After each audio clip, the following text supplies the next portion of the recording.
Hi friends, welcome to Salem Padma சமையல். இன்றைக்கி நம்ம என்ன பார்க்க போகிறோன்னா சன்னா மசாலா. அது பார்த்திங்கன்னா ஹோட்டல் ஸ்டைல்லையும் இருக்கணும், கொஞ்சம் ஸ்பீடாகவும் செய்யணும். அப்படின்னா நம்ம இந்த ரெசிபி பார்த்து நீங்கள் பண்ணிக்கலாம்.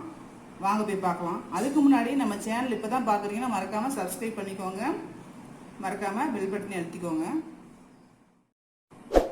இப்போ இந்த சன்னா மசாலாவுக்கு பார்த்தீங்கன்னா நம்ம நார்மலாக சன்னா ஃபஸ்ட்டு ஊற வச்சு வேக வச்சு பண்ணுவோம். இது பார்த்தீங்கன்னா எல்லாமே டைரெக்டாக பண்ணுறது தான். பாருங்கள், ஒரு பவுல் அளவுக்கு சன்னா நான் நைட்டே ஊற வச்சுருக்கேன். அதுக்கப்புறம் இது பார்த்திங்கன்னா மசாலா பொடி, இது சன்னா மசாலா தூள். இது பார்த்திங்கன்னா 1 டேபிள் ஸ்பூன் அளவுக்கு, 1/2 டீஸ்பூன் அளவுக்கு கரம் மசாலா, 1 டீஸ்பூன் அளவுக்கு மல்லித்தூள், 3/4 டீஸ்பூன் ஜீரகப்பொடி, 1 டீஸ்பூன் மிளகாய்த்தூள், மஞ்சத்தூள் 1/4 டீஸ்பூன் கம்மியாக. இது பார்த்தீங்கன்னா பிரிஞ்சி இலை 1 டீஸ்பூன் சோம்பு, 1 டீஸ்பூன் சீரகம், 1/2 டீஸ்பூன் மிளகு. இது பார்த்தீங்கன்னா இந்த அன்னாச்சி பூம்பாங்க இல்லைங்களா, அது 2 ஏலக்காய், 3 கிராம்பு, 2 பட்டை. அதுக்கப்புறம் கஸ்தூரி மேத்தி வேணும். பார்த்தீங்கன்னா பெரிய சைஸ் தக்காளி 2 பெரிய வெங்காயம், 2 பச்சை மிளகாய், ஒரு 10 பல் பூண்டு, ஒரு 2 இன்ச் அளவுக்கு இஞ்சி. இதுக்கு ஃபஸ்ட்டு பார்த்தீங்கன்னா இந்த மசாலாலாம் அரைக்கணும். அது பார்த்தீங்கன்னா மிக்ஸி ஜாரில் நான் பார்த்தீங்கன்னா இஞ்சி, பூண்டு, 2 பச்சை மிளகாய், வெங்காயம், தக்காளி,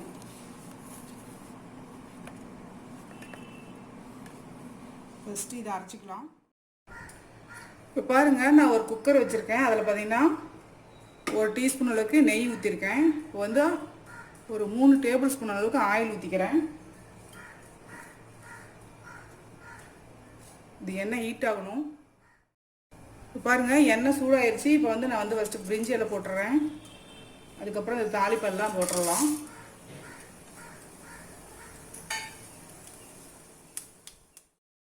இப்போ பாருங்கள், இதெல்லாம் நல்லா பொரிஞ்சிருச்சு. இப்போ நான் பார்த்தீங்கன்னா இந்த அரைச்ச விழுது ஊற்றிக்கிறேன்.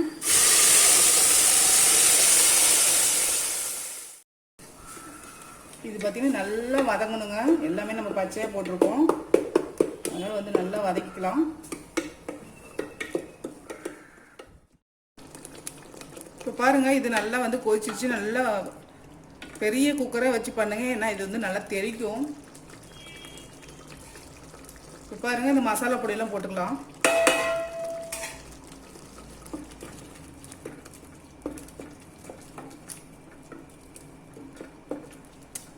இப்போ ஸ்லோவில் தான் வச்சுருக்கேன் நான், ரொம்ப தெளிக்குது.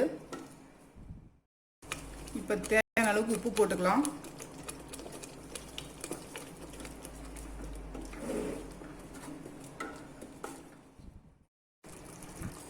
இப்போ பாருங்கள், இந்த மசாலா பொடி போட்டு 2 நிமிஷம் ஆயிடுச்சு. நான் இதில் மல்லித்தலை கொஞ்சமாக இப்போ போட்டுக்கிறேன். இப்போ நம்ம அதை ஊற வச்சு சன்னாவை போட்டுக்கலாம்.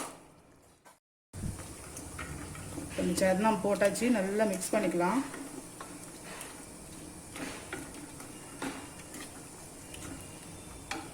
ஒரு தண்ணி ஊற்றிக்கலாம் தேவையான அளவுக்கு.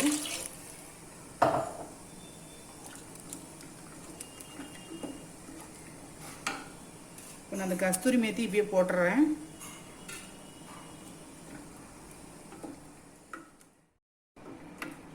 பாருங்கள், இந்த அளவுக்கு இருக்கணும். ஏன்னா நம்ம விசில் நிறைய விட போகிறோம்.